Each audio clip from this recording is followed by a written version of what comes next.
ఈ వీడియోలో మనం ఇంటర్వ్యూ క్వశ్చన్స్ని సాల్వ్ చేద్దాము. ఫస్ట్ క్వశ్చన్ వచ్చేటప్పటికి టార్గెట్, సేల్స్, అచీవ్మెంట్, హెడ్ క్వార్టర్స్ని బేస్ చేసుకొని సాల్వ్ చేయాలి.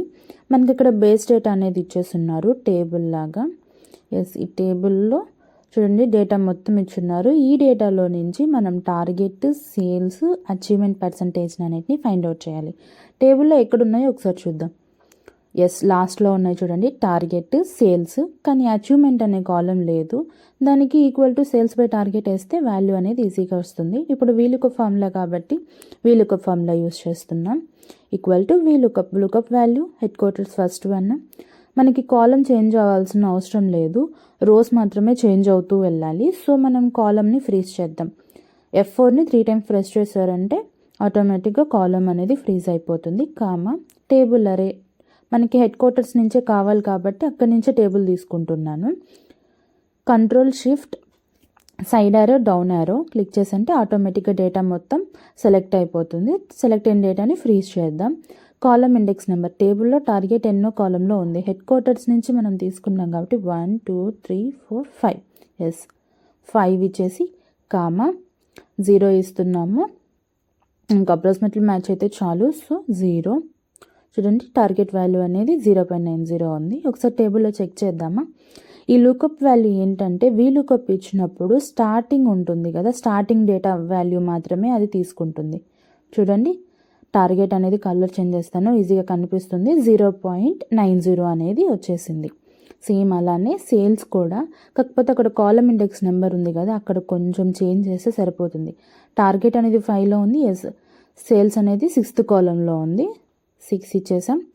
ఎంటర్ క్లిక్ చేసామంటే సేల్స్ వాల్యూ కూడా వచ్చేసింది.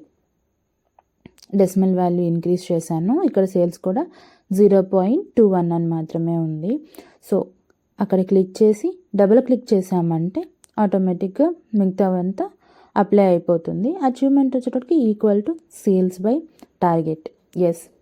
అచీవ్మెంట్ పర్సంటేజ్ కూడా వచ్చేసింది. సెకండ్ క్వశ్చన్ వచ్చేటప్పటికి టార్గెట్, సేల్స్, అచీవ్మెంట్ని ఫైండ్ అవుట్ చేయాలి. ఇక్కడ అడిషనల్గా ఏమి ఇచ్చారంటే గ్రూప్ ఇచ్చారు. ఈ ఫస్ట్ క్వశ్చన్లో వీలుకప్ ఫార్ములా యూస్ చేయమన్నారు, కానీ ఇక్కడ జస్ట్ ఫార్ములా యూస్ చేసి చేయమన్నారు. అంటే నెల్లూరు హెడ్ క్వార్టర్స్లో ఉండే బి ప్రోటీన్ గ్రూప్ మొత్తం ఎన్ని సేల్స్ అయ్యాయి, ఎన్ని టార్గెట్, ఎంత అచీవ్మెంట్ చేశారు. బి ప్రోటీన్ అనేది చూడండి మోర్ దెన్ 3 4 5 ఉన్నట్టున్నాయి. అందుకని 2 కండిషన్స్ని యూస్ చేసుకొని చేయాలి కదా, సమ్ ఇఫ్స్ని యూస్ చేస్తున్నాం. ఎందుకంటే నెల్లూరులో చెక్ చేయాలి, తర్వాత గ్రూప్ చెక్ చేయాలి. సో మోర్ దెన్ 1 ఉంటే సమ్ ఇఫ్స్ని యూజ్ చేయాలి. సమ్ రేంజ్, మనం సమ్ రేంజ్ ఏం చేయాలి, టార్గెట్ని కదా సమ్ చేయాల్సింది. సో టార్గెట్ వాల్యూని సెలెక్ట్ చేసి ఫ్రీజ్ చేసేసాం. F4 criteria range 1 first condition head quarters. టేబుల్లోకి వెళ్ళి హెడ్ క్వార్టర్స్ రేంజ్ మొత్తాన్ని సెలెక్ట్ చేస్తున్నాము. నెల్లూరు మొత్తాన్ని సెలెక్ట్ చేసేసి ఫ్రీజ్ చేసేసాం.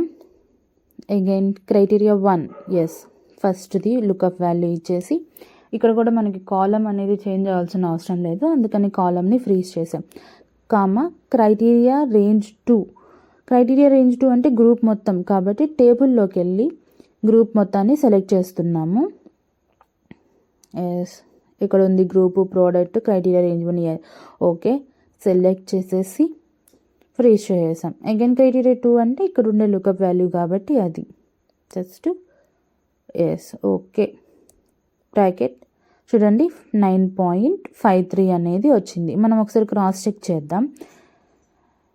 ఇక్కడ H3 H7 ఉంది. సమ్ ఇఫ్ బి ప్రోటీన్ ఇక్కడ నుంచి ఉంది, H3 నుంచి H7 వరకు ఉంది. 9.53 వచ్చింది. మనం ఇక్కడ సమ్మిస్ ఫార్ములా యూస్ చేసి కూడా చేసినప్పుడు 9.53 వచ్చింది. అంటే మనం చేసిన వాల్యూ కరెక్ట్గానే ఉంది. కాకపోతే ఇక్కడ ఒకటి చేంజ్ చేద్దాం. చూడండి ఇక్కడ ఎక్కడైనా డేటాని చేంజ్ చేసినప్పుడు ఈ వాల్యూ అనేది చేంజ్ అవ్వదు. చూద్దామా, ఇక్కడ D ఉంది, బి ప్రోటీన్ ఇచ్చేద్దాం. ఎందుకంటే మనం సెలెక్ట్ చేసిన రేంజ్లో లేదు కాబట్టి, చేంజ్ చేయలేదు కాబట్టి అక్కడ చేంజ్ అవ్వలేదు. ఇక్కడ టేబుల్లో మాత్రం చేంజ్ అయింది, ఎందుకంటే టేబుల్ మొత్తం ఇచ్చాం. ఆ మొత్తంలో బి ప్రోటీన్ ఎక్కడెక్కడ ఉందో వాటన్నిటిని సెలెక్ట్ చేసుకొని డేటా అనేది మనకి ఇస్తుంది.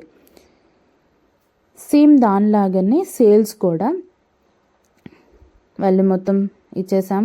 Equal to some ifs sales some range, ఇందాక టార్గెట్ ఇచ్చాము రేంజ్ మొత్తం ఇప్పుడు సేల్స్ ఇచ్చేస్తున్నాము. లార్జ్ డేటా ఉన్నప్పుడు స్క్రోల్ చేయకుండా జస్ట్ కంట్రోల్ అప్ యారో ఇస్తే ఫస్ట్ సెల్లోకి వెళ్తుంది. సమ్ రేంజ్ సేల్స్ యొక్క సమ్ రేంజ్ మొత్తాన్ని సెలెక్ట్ చేసేసి ఫ్రీజ్ చేసేసాం. అలానే క్రైటీరియా 1 కండిషన్ 1ని దాన్ని లుకప్ వాల్యూని సెలెక్ట్ చేసి ఫ్రీజ్ చేయడం.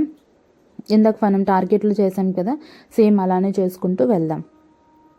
నెక్స్ట్ కండిషన్ 2 గ్రూప్ వచ్చింది, సెలెక్ట్ చేసాం.